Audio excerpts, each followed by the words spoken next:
मात्रा में इसने कॉन्ट्रैक्ट किलिंग्स की थी। पूरे पश्चिम यूपी में और उसके आसपास के क्षेत्रों में इसकी भारी वसूली थी। औद्योगिक इकाइयों से, ट्रांसपोर्टरों से, बिल्डरों से ये भारी मात्रा में वसूली किया करता था। इसके अलावा सरिया का धंधा भी करता था, वो भी एक एक्सटॉर्शन का मेथड है। इसके द्वारा जो हत्याएं की गई थी, कई केसेस में वादी और गवाह पर अटैक भी किया गया। कुछ केसेस में इनकी हत्या हो गई, कुछ केसेस में ये सर्वाइव कर गए। जो सर्वाइविंग वादी और गवाह थे उनको लगातार यूपी पुलिस द्वारा सुरक्षा भी दी जा रही थी, और जैसे ही ये बाहर आता था उनमें बेचैनी बढ़ जाती थी, क्योंकि उन्हें अपनी जान का खतरा बढ़ा हुआ नज़र आता था।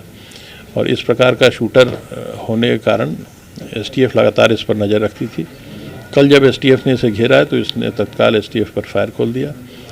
2 वेपन्स इसने फायर के लिए इस्तेमाल किए। इसके अलावा जब इसके वाहन की तलाशी ली गई तो उसमें 2 वेपन्स और मिले हैं और भारी संख्या में कारतूस भी मिले हैं। तो ऐसा प्रतीत होता है कि ये किसी घटना को अंजाम देने की फिराक में था। क्या कोई इंटरनेशनल एंट्री का निकला? दूसरी बात था उसको जबरन उसको ले जाके उसका इनकाउंटर किया गया।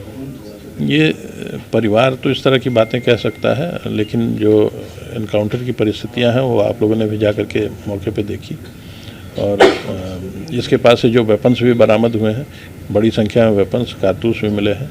इसने पुलिस पर फायर खोल दिया और एसटीएफ ने जो जवाबी कार्रवाई की उसमें ये मारा गया।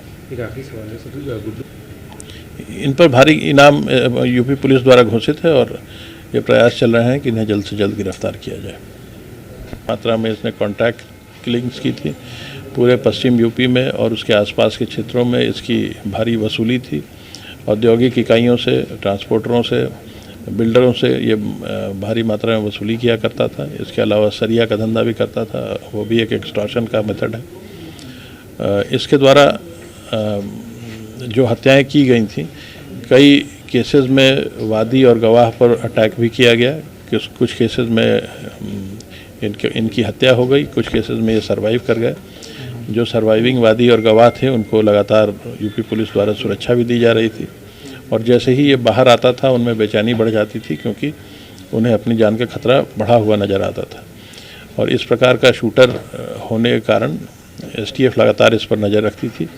कल जब एसटीएफ ने इसे घेरा है तो इसने तत्काल एसटीएफ पर फायर खोल दिया। 2 वेपन्स इसने फायर के लिए इस्तेमाल किए। इसके अलावा जब इसके वाहन की तलाशी ली गई तो उसमें 2 वेपन्स और मिले हैं और भारी संख्या में कारतूस भी मिले हैं। तो ऐसा प्रतीत होता है कि ये किसी घटना को अंजाम देने की फिराक में था। क्या कोई इंटरनेशनल एंट्री का निकला? दूसरी बात था उसको जबरन उसको ले जाके उसका इनकाउंटर किया गया। ये परिवार तो इस तरह की बातें कह सकता है, लेकिन जो इनकाउंटर की परिस्थितियां हैं वो आप लोगों ने भी जा करके मौके पे देखी। और इसके पास से जो वेपन्स भी बरामद हुए हैं, बड़ी संख्या में वेपन्स, कारतूस भी मिले हैं। इसने पुलिस पर फायर खोल दिया और एसटीएफ ने जो जवाबी कार्रवाई की उसमें ये मारा गया। एक आखिरी सवाल है, इन पर भारी इनाम यूपी पुलिस द्वारा घोषित है और ये प्रयास चल रहे हैं कि इन्हें जल्द से जल्द गिरफ्तार किया जाए।